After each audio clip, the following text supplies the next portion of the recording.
जो 50,000 रुपए के कार्ड का कोई औचित्य रह जाएगा। सरकार का काम है उसे पूरा करना। हम लोग तो देख रहे हैं तो अभी तो विभाग बता है वो मंत्रियों को बैठने रहने के लिए भी जगह उनको नहीं दिया गया। बनने दीजिए, बैठने दीजिए, व्यवस्थित होने दीजिए, काम करने दीजिए। अभी केवल हम लोग होर्डिंग में देख रहे हैं भाई, ये योजना है उसको होर्डिंग में देख रहे हैं, धरातल में आने दीजिए, काम करने का मौका दीजिए ना। उसके बारे में अभी कुछ नहीं बोलेंगे।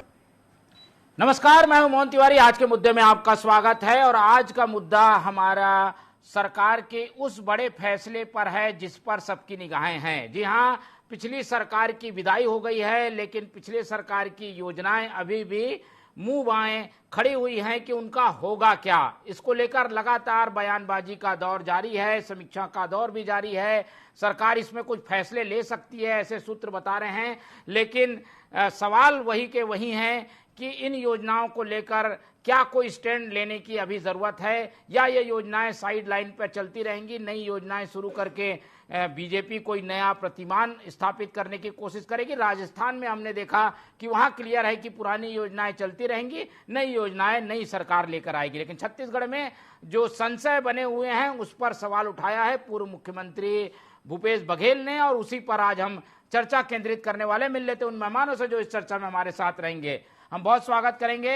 हमारे साथ जुड़ रहे हैं राजनीतिक विश्लेषक के रूप में वरिष्ठ पत्रकार संजू वर्मा जी, बहुत स्वागत है आपका। हमारे साथ बीजेपी का पक्ष रखने के लिए जुड़ रहे हैं के.एस. चौहान जी, बहुत स्वागत है आपका। और हमारे साथ कांग्रेस का पक्ष रखने से के लिए जगदलपुर से जुड़ रहे हैं अंकित सिंह जी, बहुत स्वागत करते हैं आपका। तो तीनों मेहमानों का स्वागत है और स्वागत करते हुए चर्चा शुरू करता हूं। जैसे कि हमने सुना, भूपेश बघेल जी इस बात को लेकर चिंता जाहिर कर रहे हैं कि अभी सरकार की कई योजनाएं धरातल पे आनी बाकी हैं, तो पुरानी योजनाओं को होल्ड नहीं रखना चाहिए, उसे आगे बढ़ाना चाहिए। तो उसको लेकर जो सवाल उठ रहे हैं, एक एक करके प्रतिक्रियाएं लेने का दौर मैं शुरू करता हूं। पहले सरकार से हम समझने की कोशिश करते हैं। हालांकि काफी कम दिन हुए हैं सरकार में आए बीजेपी को, ज्यादा उनसे अभी उम्मीद एकदम से रख लेना भी ठीक नहीं होगा। लेकिन क्या योजनाओं को लेकर विजन है, ये जानते हैं चौहान जी से। चौहान जी, क्या माने, कुछ योजनाओं को तो बदलना होगा, कुछ को संशोधित करना होगा, कुछ के नाम परिवर्तित करेंगे, क्या करेंगे? कुछ योजनाएं तो जनता को फायदे देने वाली थी, क्या उन्हें होल्ड करना जरूरी है?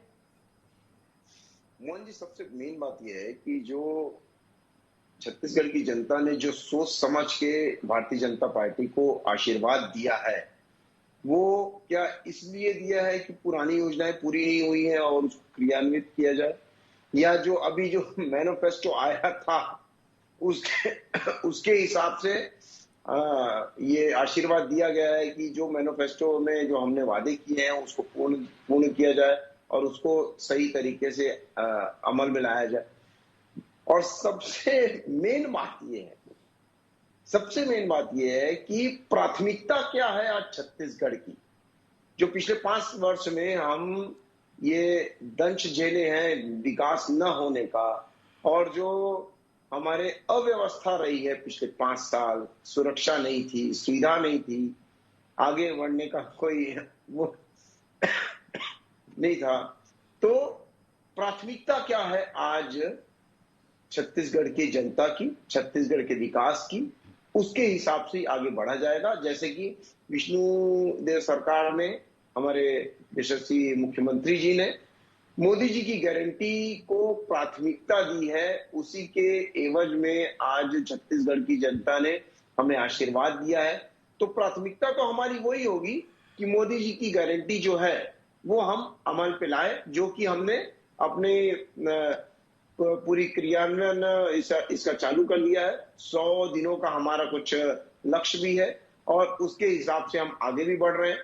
जैसे कि हमने 18 लाख आवास की बात की है, तो आवास के क्षेत्र में हम आगे बढ़ चुके हैं। जल नल योजना के तहत हम आगे बढ़ चुके हैं। महतारी वंदन योजना में हम आगे बढ़ चुके हैं। और उसके बाद अभी 2 साल के बोनस की जो बात हुई थी वो 25 तारीख को हम आगे बढ़ चुके हैं।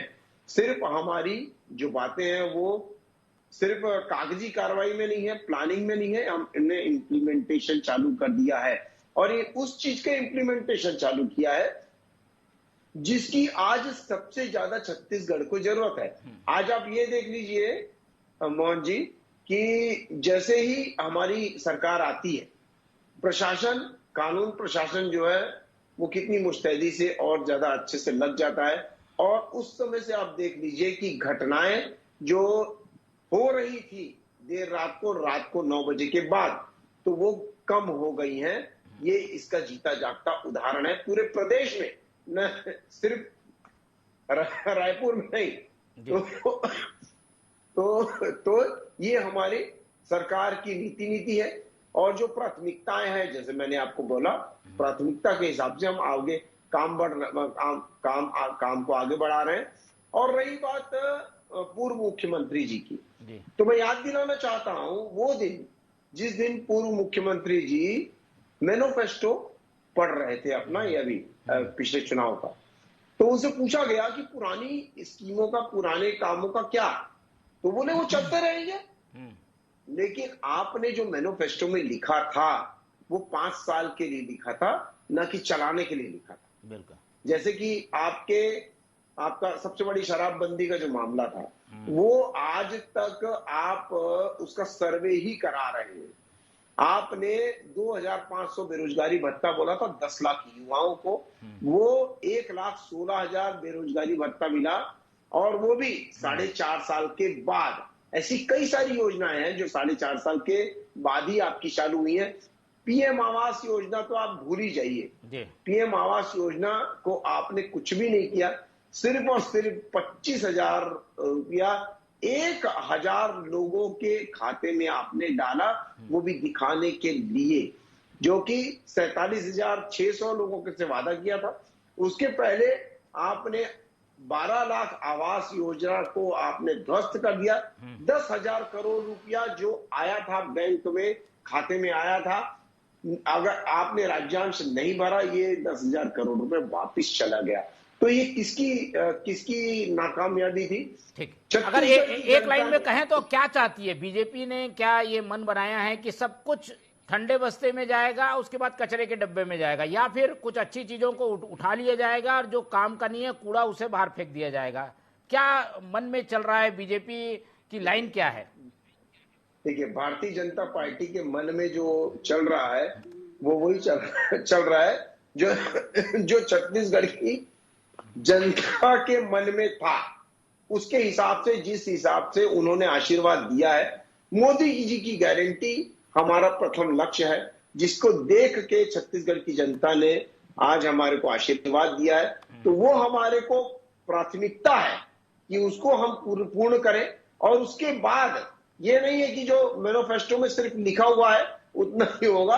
आगे जो प्राथमिकताएं होंगी छत्तीसगढ़ के विकास के लिए, सुदृढ़ करने के लिए, स्वास्थ्य के लिए, सुरक्षा के लिए, तो वो भारतीय जनता पार्टी उसमें बिल्कुल पूर्ण रूप से अपना योगदान देगी और बहुत अच्छे से उससे निभाएगी। ठीक है, चलिए, नई सरकार है तो उससे अभी नई उम्मीदें हैं, और उन उम्मीदों पर कितना खरा बीजेपी उतरेगी, या जो बातें कही जा रही है वो क्या समय काल के साथ कुछ बदल भी सकती है, इन सब बातों के लिए इंतजार करेंगे। लेकिन कांग्रेस का पक्ष हम सुन लेते हैं। अंकित सिंह हमारे साथ जुड़े हुए हैं। अंकित जी, क्या आप लोगों को इस बात का डर है कि आप लोगों की योजनाएं उसको बदल दिया जाएगा, आत्मानंद स्कूल को बदल दिया जाएगा, राजीव गांधी न्याय योजना को बदल दिया जाएगा?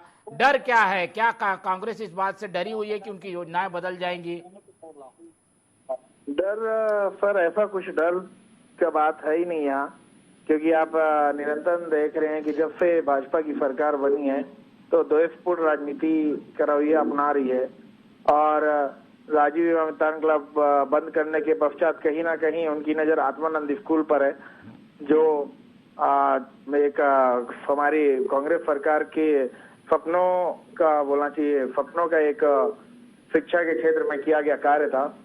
परंतु आज भाजपा की सरकार उस पर भी अपनी नजर डाली हुई है, और लगातार जो महत्वाकांक्षी योजनाएं कांग्रेस की चल रही थी, उन सभी योजनाओं पे कहीं ना कहीं किसी न किसी दर पे रोक लगाया जा रहा है। सबसे प्रथम तो आपने देख ही लिया, राजीव युवा क्लब पे उन्होंने चालू किया है, और छत्तीसगढ़ के खेलों पे उनकी नजर रही, छत्तीसगढ़िया ओलंपिक पे उनकी नजर रही। उन सब चीजों को लेकर वो बंद कर रहे हैं। ठीक है, बंद तो कर रहे हैं, लेकिन अभी कई योजनाएं हैं, उसके बारे में क्या सोचती है कांग्रेस? क्या उसको बदल दिया जाएगा, लगता है आप लोगों को? अब से हमको तो यही लग रहा है कि ये जिस प्रकार से द्वेषपूर्ण राजनीति अपना ली है भाजपा सरकार ने, उसमें तो अवश्य में हमें यही लग रहा है कि ये लगातार जो हितों की है, जनता की हितों के लिए कार्य किए जा रहे थे कांग्रेस के द्वारा और जो योजनाएं बनाई गई थी उन्हें बंद कर दिया जाएगा। चलिए, कांग्रेस की यह आशंका है, लेकिन आखिर ऐसी परिस्थितियों में जब सरकार बदलती है तो क्या कुछ होता है। कई सरकारों को देख चुके हमारे साथ विश्लेषक के रूप में वरिष्ठ पत्रकार बैठे हुए हैं संजू वर्मा जी, उनसे समझने की कोशिश करते हैं। संजू वर्मा जी, क्या लग रहा है, क्या कुछ लोक लिहाज के डर से बीजेपी थोड़ा सा रुकेगी, इंतजार करेगी, उसके बाद बदलाव करेगी, या फिर हम देखते हैं राजस्थान में एक अच्छा उदाहरण है कि योजनाएं चलती रहेंगी, सरकार अपना काम करती रहेगी। यहाँ भी कुछ ऐसा हो सकता है कि आपको क्या लग रहा है बीजेपी की कार्यशैली को देखकर?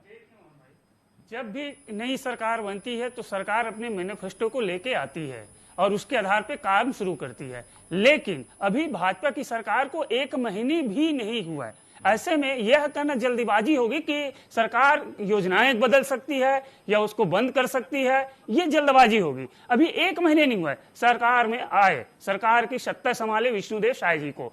बहरहाल विभाग का बंटवारा भी अभी जुम्मा चंद दिनों पहले ही हुआ है, इसलिए इसमें कोई भी टीका टिप्पणी या समीक्षा करना अभी उचित नहीं है। लेकिन मुझे लगता है कि जो अच्छी योजनाएं हैं, जैसे आत्मानंद स्कूल, शिक्षा के क्षेत्र में वो अच्छी योजना है, नाम भले बदल दे लेकिन वो योजना चलती रहेगी, मुझे ऐसा लगता है। बेरोजगारी भत्ता की जहां तक बात है, बेरोजगारी भत्ता जो है वो सरकार ने अपने अनुपूरक बजट में भी उसको सम्मिलित किया है, तो बेरोजगारों को भत्ता मिलता रहेगा। तो मुझे नहीं लगता कि ऐसे कोई द्वेषपूर्ण काम करेगी बीजेपी सरकार कि अच्छी योजनाओं को भी बंद कर दे। नाम बदल सकते हैं, क्योंकि वो नाम बदलना एक बीजेपी का अपना ट्रेंड है, कांग्रेस अपना नाम बदलती, जब सत्ता में आती तो एक दूसरे का नाम बदलते रहते हैं। लेकिन ये कहना कि वो योजनाएं बंद हो जाएगी, मुझे नहीं लगता, पहली बात। दूसरी बात, सरकार तो अभी बनी है, ज्यादा दिन हुआ नहीं है, और सरकार जब बनी है तो सरकार को निश्चित रूप से समय दिया जाना चाहिए कि वो सरकार क्या करेगी, उसका लक्ष्य क्या है। अभी हम देख रहे हैं अनुपूरक बजट में किसानों का जो बोनस है वो लाया गया था, प्रधानमंत्री आवास योजना का जो मुद्दा था उनको लाया गया था, और बेरोजगारी भत्ता, तीनों समाहित था। लेकिन मुख्य रूप से अभी किसान अपने 3100 रुपए को लेके सशंकित दिख रहे हैं, जहां भी देखो आप, क्योंकि वो बोल तो रही है बीजेपी कि हम 3100 रुपए में खरीदेंगे, एक मुश्त खरीदेंगे, लेकिन वो जो कि वो पैसा जो है वो अनुपूरक बजट में नहीं था, इसलिए लोगों को मन में शंका है। लेकिन कल, जब हमको कल तक इंतजार करना होगा, कल नई सरकार की पहली कैबिनेट होने वाली है, जो पहली कैबिनेट में इसलिए कर रहा हूं कि पूरा मंत्रिमंडल विभाग बंटवारे होने के बाद पहली कैबिनेट होगी, तो हमको उसका इंतजार करना चाहिए कि उस कैबिनेट में क्या क्या फैसले होते हैं। उसके बाद अच्छी तरीके से एक पहली समीक्षा हम कर सकते हैं। फिलहाल तो हमको वेट एंड वॉच की स्थिति में है। अभी सरकार को जुम्मा 15 दिन हुए संभाले, मंत्रियों को विभाग बटे चंद दिन हुए, ऐसे में कोई भी समीक्षा करना एक राजनीतिक विश्लेषक के रूप में या एक वरिष्ठ पत्रकार में हमको जल्दबाजी महसूस होता है, इसलिए इसमें ज्यादा टिकट भविष्य क्या देख रहे हैं। लेकिन कई योजनाएं अच्छी थी, अब 3100 एक मुश्त बीजेपी को भी देना है, लेकिन एक बाध्यता ये भी है कि केंद्र जो है वो समर्थन मूल्य एकदम से बढ़ाने पर विश्वास नहीं रखता, तो एक योजना लानी होगी, जैसे राजीव गांधी न्याय योजना थी। तो क्या होगा इन योजनाओं का? होगा क्या? बिल्कुल, आपको तो ये लाना ही होगा, किसी न किसी तरीके से आपको सब्सिडी इनपुट देना होगा, या तो फिर आपको केंद्र सरकार से एक विशेष पैकेज की मांग करनी होगी कि उस विशेष पैकेज आए और हम एक नई योजना लेके आए और किसानों को उनके सब्सिडी जो अंतर का जो मूल्य है समर्थन मूल्य से, वो आपको देना होगा। अब आप उनसे इनकार नहीं कर सकते, और बीजेपी ने कहा भी है कि हम देंगे। अब कैसे देगा? कांग्रेस ने तो राजीव गांधी न्याय योजना लेके आई थी, अब ये सरकार कौन सी योजना लेके आती है और कैसे देगी, ये उनके कोर ग्रुप की बैठक में या मंत्रिमंडल की बैठक में वो फैसला करेंगे। और मुझे लगता है कि निश्चित रूप से चूंकि डबल इंजन की सरकार है, तो मुझे ज्यादा तकलीफ नहीं होनी चाहिए बीजेपी को इस मुद्दे पे, और निश्चित रूप से किसानों को उनका लाभ मिलेगा, ऐसा मुझे लगता है। लाभ लेने के लिए कोई रास्ता निकालना होगा, और ऐसे में पुराने रास्ते की एक पाइपलाइन है, क्या वो पाइपलाइन का उपयोग बीजेपी करेगी, ये एक बड़ा सवाल है। एक बार फिर से चौहान जी की ओर रुख करता हूं। चौहान जी, क्या ये सारी चीजें इस बात पर भी निर्भर करती है कि श्रेय पिछली सरकार को मिल जाएगा, इन्हीं योजनाओं के जरिए अगर लोगों का लाभ होता रहेगा तो लोग बोलेंगे कि भाई पिछली सरकार की योजना ही उपयोग कर रहे हैं आप, ये श्रेय की लड़ाई है क्या? ये नहीं, पिछली सरकार ने किया क्या था? 20,000 स्कूल हैं हमारे मोहन तिवारी जी, जी जी 20,000, जिसमें 600 में इन्होंने आत्मानंद बनाने की बात कही थी और लगभग 130 स्कूल ही आत्मानंद के हिसाब से चल रहे हैं। बिल्कुल 130 है ना। तो ये और जो इन्होंने इनकी जो ड्रीम प्रोजेक्ट था नरवा गरवा गुरुआ बारी, उसमें आपने क्या किया? 4,148 गौठानों में जब भारतीय जनता पार्टी के कार्यकर्ता जाते हैं तो एक भी गौठान पूरे नॉर्म्स में नहीं होता है। ये तो आपके ड्रीम प्रोजेक्ट है, ये तो आपने काम किया है। दूसरी बात यह है कि जनता ने क्या आपको इसलिए नकार दिया है कि आप अच्छा काम कर रहे थे और भारतीय जनता पार्टी आके उस काम को नहीं करेगी? क्या जनता ने इसलिए नकार दिया है आपको कि बहुत ज्यादा अच्छा आप आत्मानंद स्कूल खोल रहे थे, आपकी स्कीमें थी, आपके ड्रीम प्रोजेक्ट चल रहे थे, आपके ओलंपिक गेम चल रहे थे और आपके बहुत सारी ओलंपिक गेम भी इसका एक हिस्सा है। आप अपने वादों को पूर्ण कर रहे थे, इस वजह से आपको छत्तीसगढ़ की जनता ने नकार दिया। इतना कम सीटें 2003 से लेकर 2008, 2013, 2018 में नहीं मिली जितनी 2023 में इनको मिली है। और इतना वोट ऑफ परसेंटेज का जो डिफरेंस था भारतीय जनता पार्टी और कांग्रेस का, ये पहले कभी नहीं था, जो अभी इस बार सबसे ज्यादा रहा है। दूसरी बात, भारतीय जनता पार्टी को जो जनता ने आशीर्वाद दिया है, जो दे के आई है, वो अपनी जो मोदी जी की गारंटी, फिर मैं बोल रहा हूं कि मोदी जी की गारंटी जो हमने वादे किए हैं उसके हिसाब से उन्होंने आशीर्वाद दिया है। और हमारी पूर्ण पहली प्राथमिकता ये है कि छत्तीसगढ़ की जनता ने जो सोच के जिस आकांक्षा के साथ हमें आशीर्वाद दिया है, हम उस पे खरे उतरे। सबसे मेन बात ये है। दूसरी बात ये है कि इनका दिखावा ज्यादा था और इनका जो धरातल में काम था वो कम था। जैसे कि मैंने दो चीजें आपको बोल चुकी है कि आपने 500 सम्मान निधि तो दिया नहीं महिलाओं को, 1500 विधवा पेंशन तो दिया नहीं, वृद्धा पेंशन तो आपने दिया नहीं, आउटसोर्सिंग तो बंद की नहीं, भर्तियों को तो आपने किया नहीं और अनियमित कर्मचारियों को नियमित तो किया नहीं आपने। और बात करते हैं आप एक रूम का श्रमिक जो आपने बोला था वो तो आपने किया नहीं। और बात करते हैं, नैतिक हक ही नहीं है पूर्व मुख्यमंत्री जी को इस टाइप से बात करने का। जैसे कि हमारे वरिष्ठ पत्रकार संजीव जी ने बोला कि इतनी जल्दबाजी होगी और काम करने देना चाहिए। और इन्होंने कई सरकारें बदलते हुए देखी हैं, कई राज्यों की सरकारें बदलते हुए देखी हैं और उसके बाद ही जो विपक्ष का धर्म होता है, मैं ये नहीं बोलता हूं कि विपक्ष अपने धर्म ना निभाए, लेकिन विपक्ष अपनी दुर्भावनावश और किसी के बोलने पर कि विरोध ही करना है, अगर विरोध होता तो एक बात बताइए कि जो रोज सड़कों पे हम विरोध देखते थे, हम छत्तीसगढ़ जब कांग्रेस की सरकार थी तो रोज हम रोडों में विरोध देखते थे, तो वो क्या था? वो वहां पर क्या था? वहां पर आज की डेट में छत्तीसगढ़ की जनता ने कौन सा विरोध दिखा दिया है कि आपको हम सरकार बना के लाए हैं और आप कुछ बोल नहीं रहे, कुछ कर नहीं रहे हैं? ऐसा तो कोई स्वर या ऐसा कोई स्टेटमेंट जनता के द्वारा तो आ नहीं रहा है। सिर्फ आपको ही ये सब चीजें बोलनी है। पहले अपना गिरेबान झांक के देख लेना चाहिए। जब कोई आदमी कोई काम नहीं कर पाता है तो वो दूसरों को बदनाम करता है। ये रीति नीति है भूपेश बघेल जी की और इसी के हिसाब से वो चलते रहे हैं। खुद काम करना नहीं है और दूसरों को बदनाम करते रहना है, कुछ भी बोलना है और सिर्फ अपने आकाओं को खुश करने के लिए, ना कि छत्तीसगढ़ की जनता की कोई फिक्र थी और ना है और ना रहेगी। और इस हिसाब से ही वो अपने बयानबाजी करते रहते हैं। ठीक है, बयानबाजी जो है वो लगातार सामने आ रही है और विपक्ष में अब क्योंकि कांग्रेस है इसलिए उनके बयानों को जब भी लिया जाता है तो सरकार में उन्होंने रहकर क्या किया ये भी पूछा जाता है। अंकित जी, क्या ये इस बात की खींच है कि भाई अब सरकार में बीजेपी है तो उसकी आलोचना करना है? आप लोग ने भी जब सरकार में कार्य संभाला था तो कई योजनाओं के नाम बदले थे, कई योजनाएं बंद की थी।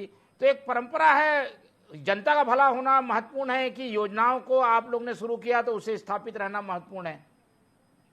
जनता का भला होना निश्चित ही आवश्यक है। अगर हम किसी सरकार को मौका देते हैं तो हम इसी उम्मीद के साथ देते हैं कि वह जनता के लिए क्या कार्य करेगी और जनता के हितों में कितनी कार्य करेगी। अगर कांग्रेस सरकार ने जो भी योजनाएं बंद करी या नाम चेंज करी, आप उन्हें उठा कर देखिए। स्काई वॉक योजना, ये कोई योजना हुई थी? स्काई वॉक योजना जो बनाई थी रमन सिंह जी ने, ये कोई योजना थी? आप स्वयं बताइए। ये जो बीजेपी के हमारे बैठे हुए हैं प्रवक्ता, वो हमको बता रहे हैं कि कांग्रेस सरकार ने क्या किया, 18 साल में भाजपा सरकार ने क्या किया और 5 साल में कांग्रेस सरकार ने क्या किया, ये उसका रिपोर्ट कार्ड चेक करें। हमने कोविड जैसी महामारी के दौर में तो जनता ने दिखाया है सर, उसे हमने कोविड जैसी महामारी के दौर पे भी अपनी सरकार को चलाया है, जब हमारे पास कार्य करने के लिए सिर्फ 2 साल मिले। उस दौर में भी हमने उन कामों को किया, उन वादाओं को पूरा किया जो हमने अपने घोषणा पत्र में किए थे। जनता जनार्दन का फैसला था, इस बार हमें मौका नहीं मिला, पर हम ये भी बोलते हैं कि हम बहुत मजबूत विपक्ष के साथ कभी जनता के साथ धोखा नहीं होने देंगे। 18 साल तक बीजेपी की सरकार छल करते हुए आई है और ये सरकार बनने के तुरंत बाद अभी पुनः छल कर रही है, चाहे हफ्ते हो, चाहे एनएमडीसी हो, चाहे और अन्य मुद्दे हो। आप ये देखिए, ये सिर्फ उद्योगों के लिए ही राजनीति में आई हुई है, ये सिर्फ उद्योगपतियों का ही जेब भरने के लिए आई हुई है। जो कांग्रेस सरकार ने नहीं किया वो बीजेपी सरकार सिर्फ अपने हित में कार्य करती है। ठीक है, चलिए, ये तो इस तरीके के आरोप तो लगते रहेंगे। ठोस बात क्या है? आप लोगों को क्या डर सता रहा है? कुछ योजनाएं अगर बदल जाती हैं तो कांग्रेस का क्या बिगड़ जाएगा? कांग्रेस को किस बात की चिंता है? योजनाएं बदलती हैं को निश्चित है, आपकी सरकार है, भाजपा की सरकार है, वो अपने तरीके से भले योजनाओं को संचालित करे। कांग्रेस को इससे किसी प्रकार की तकलीफ नहीं होगी। बस जो योजनाएं कांग्रेस के द्वारा जनता के हित में बनाई गई थी, उन योजनाओं को ना बंद किया जाए, जनता के हित में निरंतर कार्य किया जाए। हम कांग्रेसी लोग यही अपेक्षा रखते हैं। बिल्कुल, तो कुछ योजना जो सीधे तौर पे जनता को फायदा देती है वो बदली ना जाए। चौहान जी, खूबचंद बघेल जो स्वास्थ्य बीमा योजना है, या जो आत्मानंद स्कूल योजना है, या फिर राजीव गांधी जो योजना है, न्याय योजना, ये योजनाएं तो फायदा देने वाली है और अभी ये चल भी रही हैं, लोग इसका लाभ ले रहे हैं, हितग्राही इंतजार कर रहे हैं, उनका पैसा आएगा। क्या इनको बदल देने से एक लाइन लेंथ सरकार की नहीं बिगड़ जाएगी जो अभी तक चल रही थी? तिवारी जी, आप मेरे को एक बात बताइए कि कोई 50,000 दे रहा है और उसकी जगह उसे 10 लाख मिलेगा, तो क्या ये योजना बिगड़ जाएगी? क्या अगर मान लीजिए कि कोई स्कूल में एक सुविधा दी जा रही है और उसकी जगह 5 सुविधाएं दी जा रही है, तो क्या ये योजनाएं बदल जाएंगी? अगर आप मान लीजिए कि अगर आप 4 किस्तों में धान का पैसा देते हैं और हम 1 किस्तों में दे रहे हैं, तो क्या ये योजना बदल जाएगी? अगर आप ये बोलते हैं कि हम राज्यांश नहीं देंगे और पीएम आवास के लिए सिर्फ जुमलेबाजी करेंगे, पीएम आवास के तहत हम सिर्फ आरोप प्रत्यारोप करेंगे, तो क्या ये योजनाएं बदल जाएंगी? आपने जो किया ही नहीं है काम, उसका परिणाम जनता ने आपको 3 तारीख को दे दिया। आपने जनता ने इसीलिए आपको दिया क्या कि आपने बहुत सारा काम किया था और 15 साल रमन सरकार ने कोई काम नहीं किया और आपने 5 साल बहुत ज्यादा काम किया, उसका परिणाम दिया है क्या आपको जनता ने? जनता क्या ये चाहती नहीं कि हमारे छत्तीसगढ़ का बनाओ या हमारे खुद का बनाओ, है ना? नैतिक हक ही नहीं है इन लोग को बोलने का। 5 साल इन्होंने तंग करके रखा है, इसीलिए जनता ने इनकी धज्जियां उड़ा दी, इनकी धज्जियां उड़ा दी है। और इस वजह से ये परिणाम है कि जो एनालिसिस किया गया 15 साल और 5 साल का, ये एनालिसिस बताता है कि आपने कोई काम नहीं किया। जनता को बेवकूफ बनाने की कोशिश कभी मत करे कोई भी सरकार, कोई भी दल, क्योंकि जनता बहुत ज्यादा जागरूक है और इस बार जनता ने दिखा दिया है कि हम कितने जागरूक हैं। आप ये बताइए मेरे को कि आपको जनता ने इसलिए हटाया है कि आप सुशासन लाए थे, आपको जनता ने इसलिए हटाया है कि आपने जो वादा पूरा किया था उसको पूरा किया है, आपको जनता ने इसलिए हटाया है कि आप अपनी भ्रष्टाचार में लिप्त नहीं थे और आपके ऊपर झूठे आरोप लगाए जा रहे थे। आपको जनता ने इसलिए हटाया है कि आप महिलाओं को सुरक्षा देने में और कानूनी व्यवस्था में को बहाल करने में और बाकी सब चीजों में, तस्करी को रोकने में आप बहुत ज्यादा सक्षम हुए, आपने पूर्णता हासिल कर ली। क्या इसलिए हटाया है? आपको जनता ने त्रस्त होकर हटाया है और उसके बाद अब जनता ने ये एनालिसिस किया है कि पिछले 15 साल और अभी की जो सरकार है वो क्या रही है। क्या जनता ने आपको इसलिए हटाया है कि आप रोड की और दूसरी जो आधारभूत सुविधाएं हैं उसको पूर्ण कर दिया है? आपको जनता ने इसलिए नहीं हटाया है, आपको जनता ने आपके कर्मों के हिसाब से हटाया है। चलिए, योजनाओं का भविष्य अभी अधर में है, लेकिन राजनीतिक किधर जा रही है वो आरोप प्रत्यारोप के रूप में हमें दिखाई दे रहा है। संजू वर्मा जी के पास चलते हैं। संजू वर्मा जी, क्या लग रहा है सरकार की कार्यशैली में ये योजनाएं जो अब तक चल रही थी वो कहां तक फिट हो पाती हैं? नरवा गरवा घुरवा बारी का क्या होगा? शाकंबरी योजना है, महेंद्र कर्मा तेंदुपत्ता योजना है, राजीव गांधी मितान, इस टाइप की कई योजनाएं हैं जिसका भविष्य अधर में है। क्या लग रहा है ये जाकर आगे बंद हो जाएंगी, नए नाम से चलेंगी? क्या आपके पास क्या इंफॉर्मेशन? भाजपा सरकार इसको अपने तरीके से करेगी। सबसे पहली बात, जो योजनाएं जनता के हित में उसे तो भाजपा जारी रखेगी, इसमें कोई दो मत नहीं है। नाम बदल जाए लेकिन योजनाएं जारी रहेगी। जो मैंने उदाहरण दिया कि बेरोजगारी भत्ता उसने दिया है, अभी पूरक बजट में डाला है, तो ऐसी कई योजनाएं हैं। आपने जो योजनाएं गिनाए हैं अभी, जैसे अभी तेंदुपत्ता योजना, तो तेंदुपत्ता का लाभ तो आदिवासियों को मिलेगा, नाम बदल जाएगा, लेकिन उसको बंद नहीं कर सकती बीजेपी सरकार। कोई भी सरकार है उसको बंद नहीं कर सकती। किसानों का बोनस का मामला 3100 रुपए में, तो उसको देना है तो देगी, चाहे वो नाम बदल के दे तो देगी। शिक्षा के क्षेत्र में है जो अच्छा, जो गुणवत्तापूर्ण शिक्षा है जो देगी। जैसे अभी चौहान जी ने कहा है कि हम उसमें अगर 4-5 एक्स्ट्रा डालते हैं, हम और ज्यादा फायदा पहुंचाते हैं, तो उसमें बुराई क्या है? तो वो उस तरीके से उसको और डेवलप करके और अच्छे विकास की दृष्टि से वो करना चाहेगी।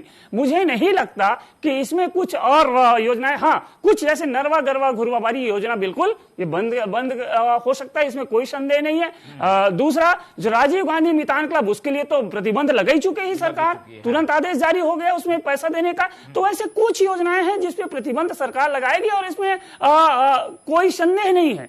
लेकिन कुछ योजनाएं जो सीधे जनता के हित से जो जुड़ी हुई योजनाएं हैं उसको भले ही नाम बदल दे, लेकिन मुझे नहीं लगता कि योजनाएं बंद होगी, योजनाएं जारी रहेगी। और लोकतंत्र में जहां तक भूपेश बघेल जी ने भी जो बातें कही हैं या और कोई बड़े बीजेपी के नेता ने जो बातें कही, तो लोकतंत्र में सत्ता पर विपक्ष दोनों की अहम भूमिका होती है। सत्ता पक्ष जहां जहां कुछ गड़बड़ करती है तो विपक्ष उस मुद्दे को उठाता है और उस मुद्दे को उठाकर वो उन तक पहुंचाता है। तो इसलिए लोकतंत्र में दोनों दो पहिए हैं लोकतंत्र के, और दोनों पहिए को आप नकार नहीं सकते, इसलिए दोनों की अहम भूमिका होती है। इस बात को समझना होगा। और अभी तो सरकार, मैंने फिर कहा है कि जुम्मे की सरकार है, इनको समय देना चाहिए और समय देने के बाद इनकी समीक्षा करनी चाहिए। उसके बाद बोलना चाहिए कि सरकार कितनी अच्छी है, कितनी अच्छी चल रही है, कौन सी योजनाएं बंद की है, कौन सी योजनाएं शुरू की है। ठीक है, तो योजनाओं की समीक्षा करने की जरूरत है, और समीक्षा में अगर ऐसी कोई बात आती है जिससे लाभ जनता को नहीं बल्कि किसी पार्टी विशेष के लोगों को हो रहा है, तो उसे बंद करने में भी कोई गुरेज नहीं होना चाहिए, क्योंकि ये एक तरीके से राजनीतिक तकाजा भी कहता है। अंकित जी, राजीव गांधी मितान योजना की पहले हम एक बार चर्चा कर चुके हैं, लेकिन इस तरीके की योजनाएं आप लोग अपने कार्यकर्ताओं को लाभ पहुंचाने के लिए शुरू किए थे, ऐसी बात आती है, और इसीलिए इन योजनाओं को बंद किया जाता है। और ऐसी जगह और कोई योजना होगी उसे भी बंद कर दिया जाएगा।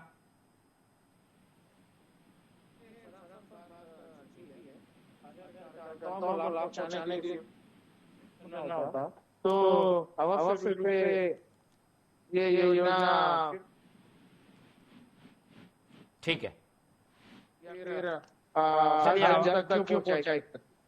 आज ये योजना के माध्यम से कोई प्राथमिकता मिल पाई है, और छत्र खेलों के साथ साथ हमारी माताएं बहनें हो कभी आज खेल आएंगे, अंकित जी आएंगे, लेकिन मूल रूप से पूरे उनके कहने का लब्बो-लुआब यही है कि योजनाओं के जरिए भेदभाव जनता से नहीं होना चाहिए, और जनता के हित के लिए अगर कोई योजना बनी है तो उस व्यक्ति को, हितग्राही को योजना का लाभ मिलना चाहिए, सरकार कोई भी रहे। चौहान जी, क्या आप भरोसा दिलाएंगे? हम चर्चा पूरी इसी बात को लेकर कर रहे हैं कि होगा क्या, कल कैबिनेट भी है, तो क्या कुछ योजनाएं किनारे कर दी जाएंगी या योजनाएं रहेंगी? आखिर होगा क्या? भरोसा क्या दिलाएंगे प्रदेश की जनता को? दर्शक देख रहे हैं आपको।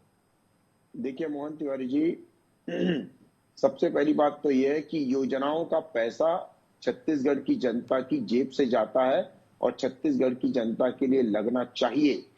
ये योजनाओं का पैसा भर्राशाही में अपने अपने लोगों के पास नहीं जाना चाहिए, जिसमें भ्रष्टाचार लिप्त होता है, जिसमें अंत्योदय तक जो योजनाओं का लाभ, या अगर 10 रुपए खर्च कर रहे हैं और 1 रुपए लाभ ही जनता को मिल रहा है, तो ऐसी योजनाएं बंद होनी चाहिए ही चाहिए। और ये सिर्फ ये हमारा घर है, हम उस घर में भी ऐसी कई सारी चीजें जो फालतू की होती हैं वो हम नहीं करते हैं, और उस जगहों में पैसा लगाते हैं जो उस घर को ज्यादा सुदृढ़ बनाने के लिए, सुखद बनाने के लिए, सुविधा युक्त बनाने के लिए हो।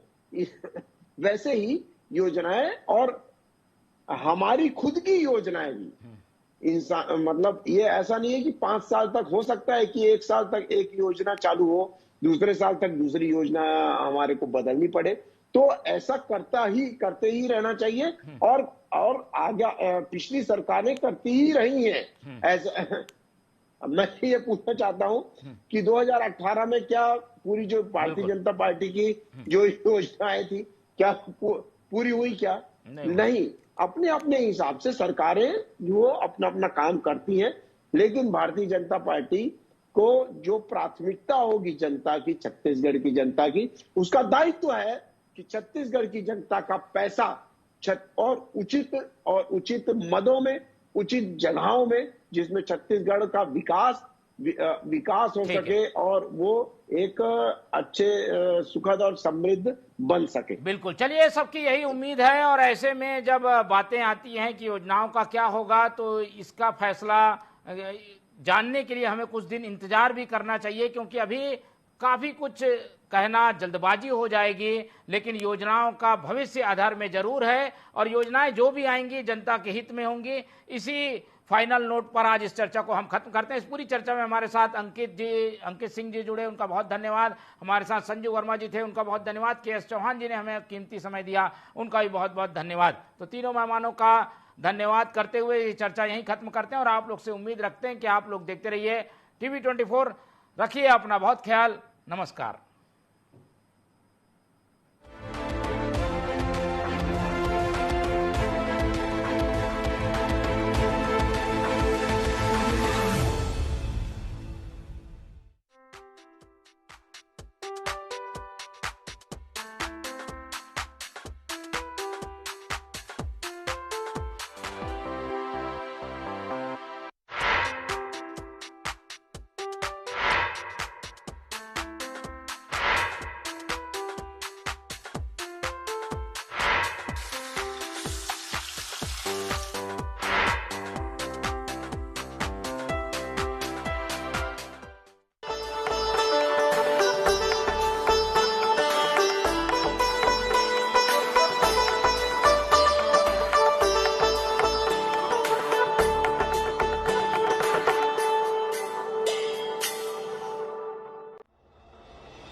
शाम पुरानी ढल चुकी,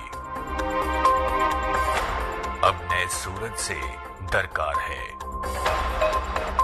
चाहिए एक तलबगार सच का, अरसे से सुना पड़ा बाजार है। कहीं रुदन है, कहीं घुटन है, हर कदम है संग्राम यहां। जो इन तूफानों में ठहर सके वही विश्वास का हकदार है। देखते रहिए TV24 मोहित साहू के साथ।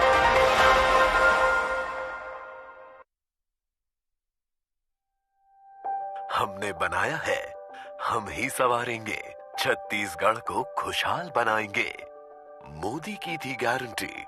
यहाँ सरकार बनने के बाद कैबिनेट का पहला फैसला, गरीबों के पक्के घर जो भी बाकी है सारे के सारे तेज गति से पूरे करके हर गरीब को पक्का घर दिया जाएगा। प्रदेश के मुख्यमंत्री श्री विष्णुदेव साय द्वारा कैबिनेट की पहली बैठक में ही राज्य के 18,12,743 पात्र परिवारों को आवास देने का लिया गया है निर्णय। मैं छत्तीसगढ़ सरकार का बहुत बहुत धन्यवाद देना चाहती हूँ कि अब मेरा घर पक्का हो जाएगा।